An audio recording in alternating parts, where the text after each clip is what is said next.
El artículo ha sido verificado para garantizar la mayor precisión posible. El contenido incluye enlaces a sitios de medios acreditados, instituciones académicas de investigación y, ocasionalmente, estudios médicos.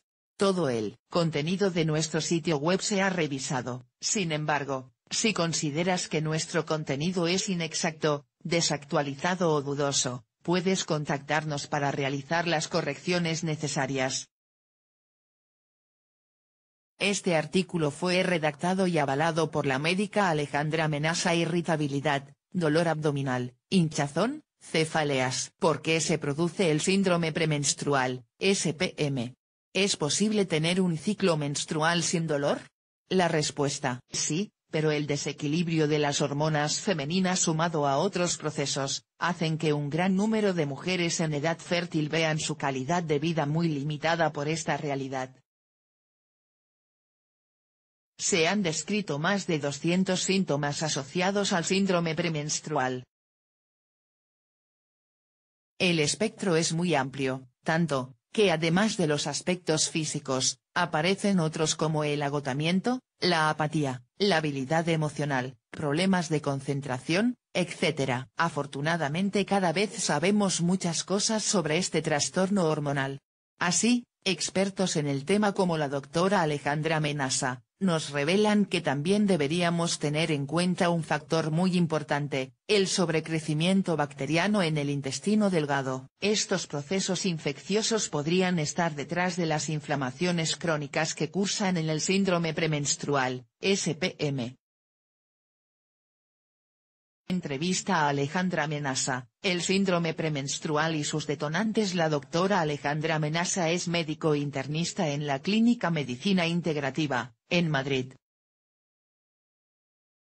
Asimismo, es psicoanalista de la Escuela de Psicoanálisis Grupo Cero, directora de su departamento de clínica y docente del Seminario de Medicina Psicosomática. Cuenta también con un amplio número de publicaciones médicas, y es vicepresidenta de la Sociedad Española de Salud y Medicina Integrativa, SESMI.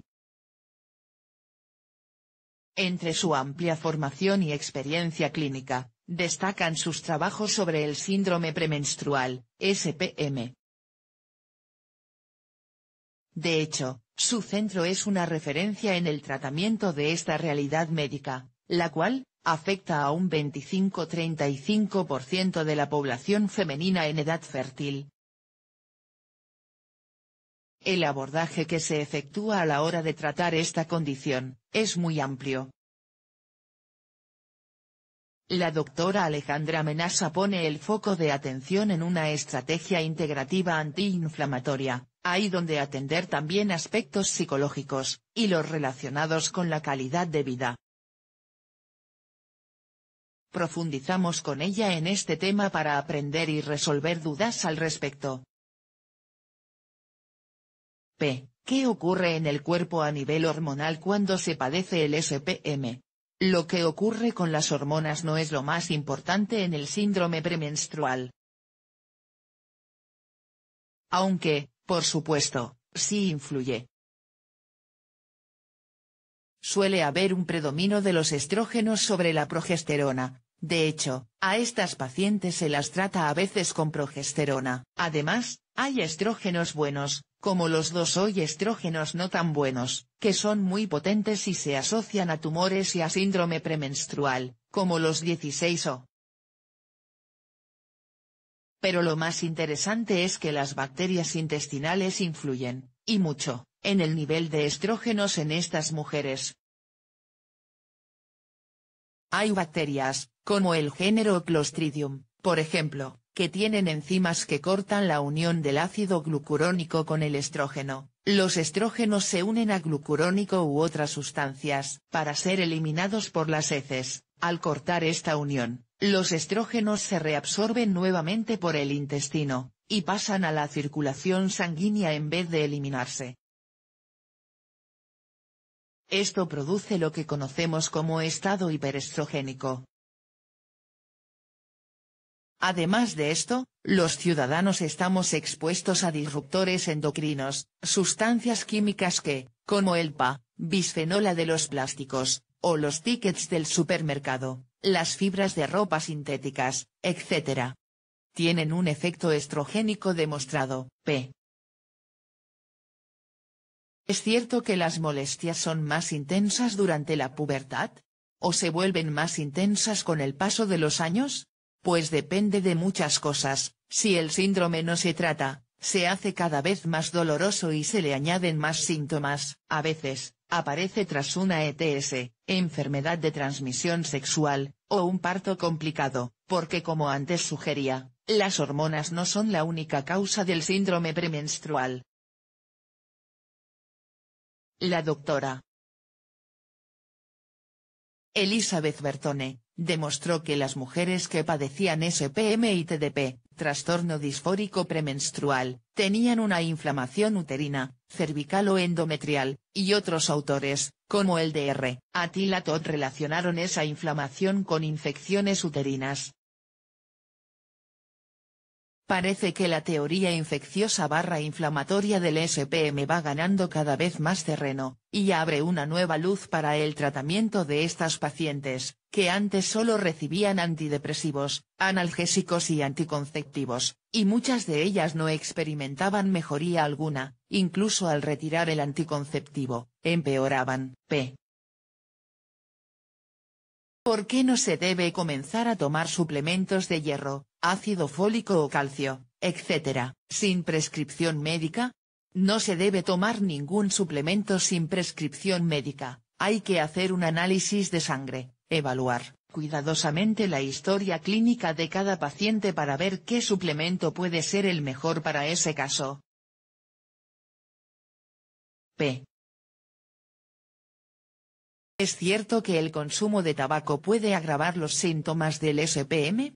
Así es, el tabaco tiene muchos metales pesados. Cuantas más sustancias tóxicas tenga que depurar el hígado, más difícil será que se encargue de metabolizar correctamente los estrógenos y eliminarlos. p. Muchas mujeres tienen el ibuprofeno como fármaco de referencia principal. Sin embargo, ¿qué otras opciones se pueden considerar?